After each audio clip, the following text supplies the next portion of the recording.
back to the channel. Just another sim guy here.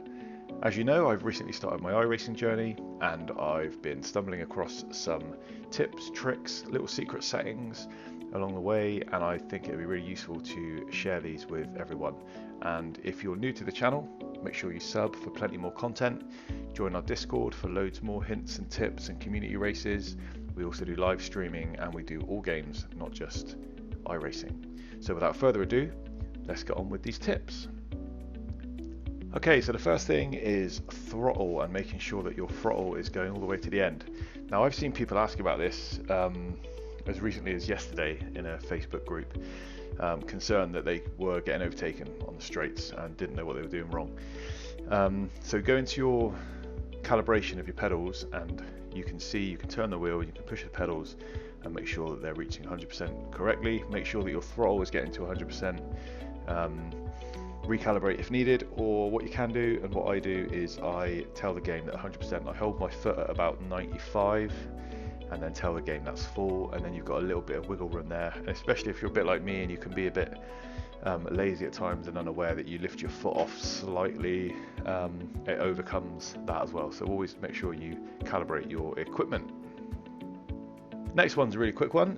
If you're having trouble with sliding and sort of controlling slides, just go into your audio settings and make sure your tyre volume is not too quiet, and just maybe switch it up, turn it up a little bit from the default, and that might help you with sort of understanding what the tyres are doing and catching slides a little bit sooner. Okay, now these next two are sort of related. Did you know that you can move around the HUD? Now this is especially useful in VR. When you're sat safely in the pits, do Alt and K, so it's the Alt key and K, and then you'll see that the visible items on the HUD have this sort of blue shade to them, and you can click with the mouse, drag them around to your heart's content, and put them somewhere that's comfortable. Now this next change that relates to this is in one of the INI files. Now you need to go into your documents and then into iRacing and look for the renderer dx11 monitor.ini file. You can open this in Notepad. If you're really unsure about this sort of stuff and need a bit more guidance, there are probably some other guides online, but I can do one in more detail. When you're in this file, open it in Notepad and do a Control F to search for the line that says force visible when move equals 0 and change that to a 1.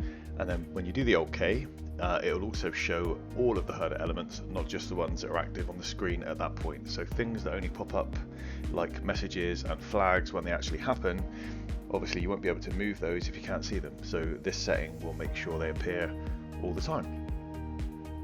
The next is a free app called Trading Paints.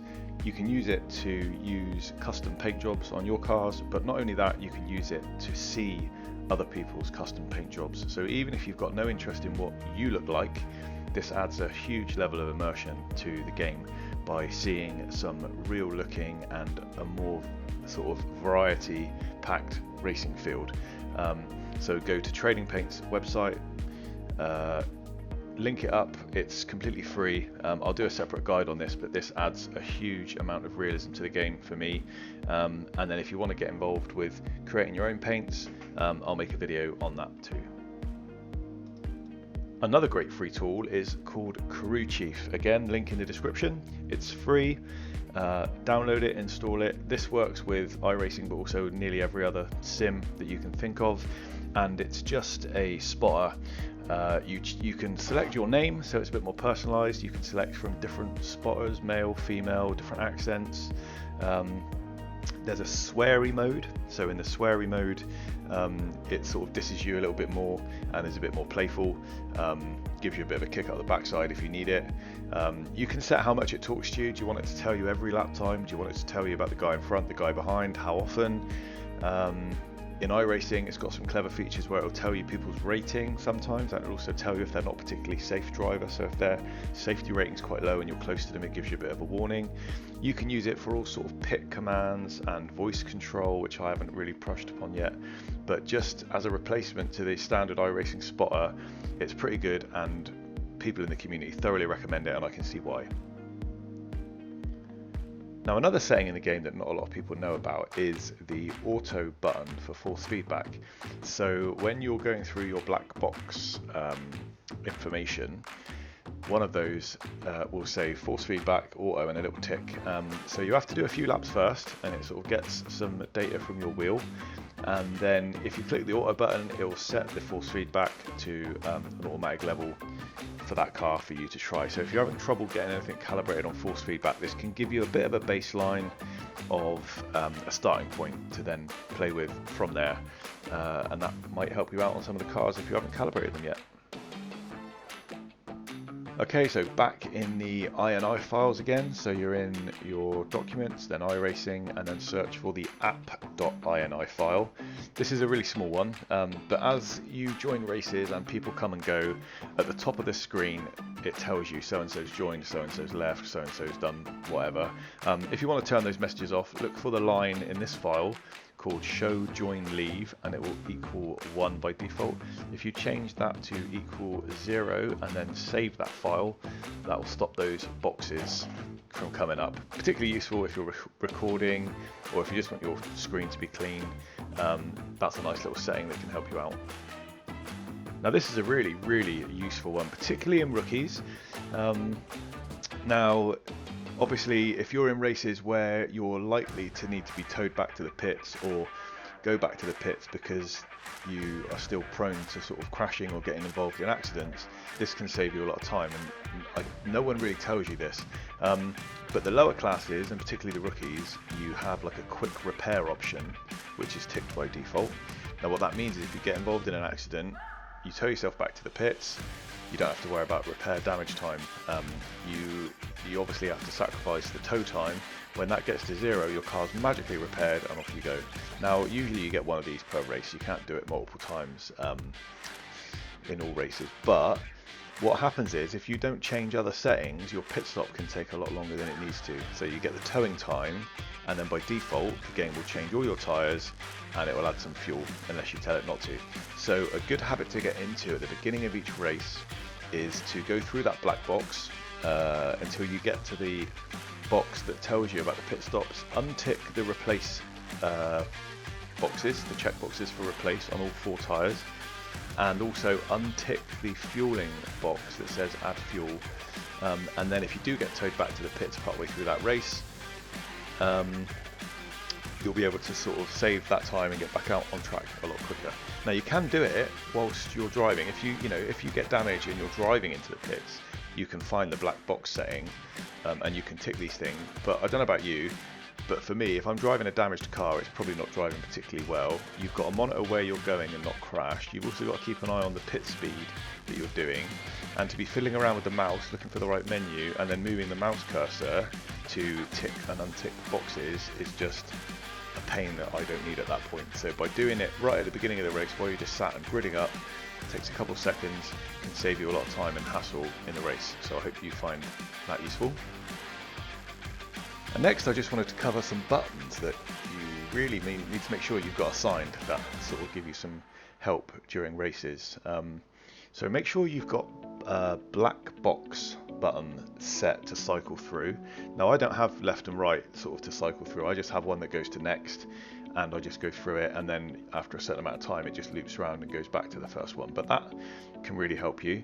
I would also have one for delta, and again, if you don't need both, if you're short of buttons, you can just have delta next, and then it just cycles through, then goes to off, and then goes back to the first delta screen again. This helps you monitor your lap times and stuff. I find it really useful just to keep an eye on what I'm doing in each race, and a bit of consistency. If you've got a mic, then if you've got it on, you probably want to have a push to talk button assigned. That way you have to push it for people to hear you.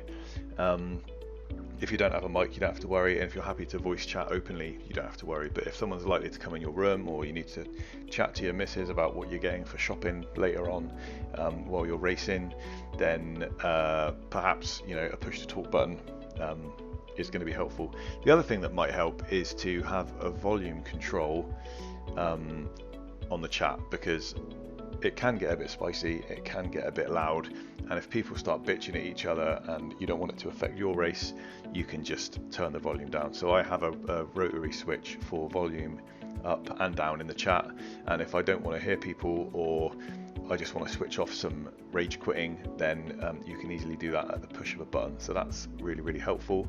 The one that people don't tell you about, particularly in the trucks and the open wheel, it's useful, is there's a visor tear off button. So when the visor gets muddy or grimy, you can tear the film off and it gives you a nice clear perspective again. Now I was racing the trucks for weeks until someone told me. I still find it funny that I was on one of my YouTube videos, I've stuck behind someone, the mud splatters are hitting me in the visor, and I made a comment that I couldn't see where I was going, and I was glad it was only a 5-minute race, because I don't know if I'd be able to go on much longer. And someone put in the comments, just use the visor tear off button, bro. And I was like, didn't even know that was a thing. Now I do, so I hope that helps someone else. I mean, there's loads of other stuff to assign, but those are the ones for me that I think may get missed, may get overlooked, and can make a big difference. So I hope that helps someone out, and we're nearly there.